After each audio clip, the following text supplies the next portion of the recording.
Quand je suis au fond du gouffre, je lève les yeux vers le haut. Jésus, tu tends la main. Quand je suis ravagé par la souffrance, je lève les yeux vers la croix. Jésus, tu as souffert comme moi. Quand mes yeux sont remplis de larmes, je lève les yeux vers toi. Jésus, toi qui as pleuré ton ami Lazare.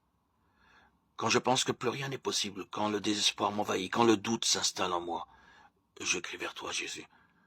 Je veux croire que pour toi rien n'est impossible. Je veux croire surtout que tu nous dis, ne crains pas, je t'aime.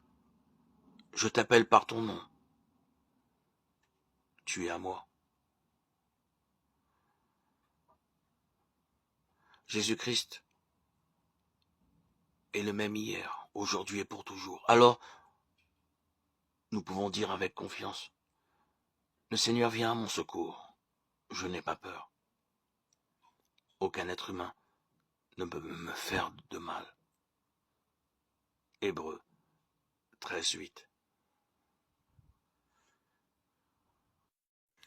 La Bible ne parle pas de fréquentation au sens où nous les connaissons aujourd'hui. Son enseignement sur les relations amoureuses se concentre plutôt sur les principes du mariage. Les fréquentations sont aujourd'hui considérées comme un moyen pour un homme et une femme de découvrir s'ils feraient de bons conjoints. Par conséquent, votre petit ami chrétien doit avant tout être un homme dont vous pensez qu'il ferait un bon mari chrétien. Une femme chrétienne doit chercher un homme sérieux dans sa relation avec Dieu et avec elle.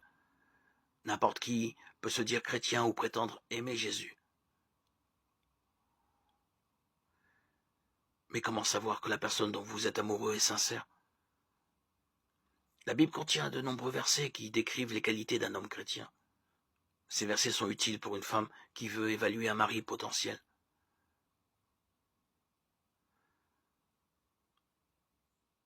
Un petit ami chrétien doit être humble et ouvert à l'enseignement. La Bible dit qu'un homme juste et sage accepte l'instruction de bonne grâce, même quand cela le blesse. Psaume 141, 5, Proverbe 9, 9, 12, 15.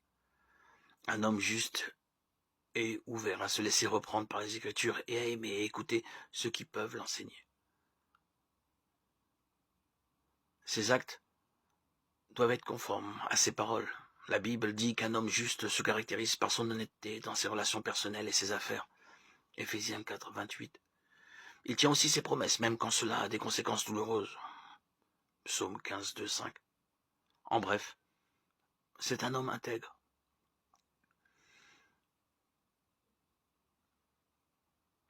1 Corinthiens 7, 39 nous rappelle que si nous sommes libres de nous marier, nous ne devons le faire que dans le Seigneur, c'est-à-dire avec des chrétiens. En dehors de cela, la Bible se tait sur la question du choix du conjoint. Pourquoi Dieu ne nous parle-t-il pas davantage des qualités que nous devons rechercher chez notre futur conjoint? Pourquoi ne nous donne-t-il pas plus de détails à ce sujet? Parce que l'enseignement de la Bible sur l'identité et le comportement chrétien est si clair que nous n'avons pas besoin de plus de précision. Les chrétiens doivent être d'un même esprit sur les questions essentielles, de sorte que si deux chrétiens s'engagent dans le mariage et l'obéissance à Christ, ils y trouvent déjà les ingrédients nécessaires pour réussir. Cependant, parce que notre société est remplie d'individus se disant chrétiens, il est sage de faire preuve de discernement avant de s'engager pour toute sa vie dans le mariage. Une fois que vous avez identifié quelles sont les priorités de votre conjoint potentiel et déterminé si il ou elle est véritablement consacré à Christ et aspire à lui ressembler toujours plus, les autres questions seront plus faciles à identifier et à gérer. Vous devez d'abord vous assurer que vous êtes prêt pour le mariage. Vous devez avoir assez de maturité pour entretenir une vision à long terme et pouvoir vous engager à vous unir à cette personne pour le restant de vos jours. Vous devez aussi être conscient que le mariage requiert beaucoup de sacrifices et d'abnégation. Avant de se marier, un couple doit étudier les rôles et devoirs du mari et de la femme. Éphésiens 5, 22, 31. 1 Corinthiens 7, 1, 16, Colossiens 3, 18, 19, Tite 2, 1, 5, 1 Pierre 3, 1, 7.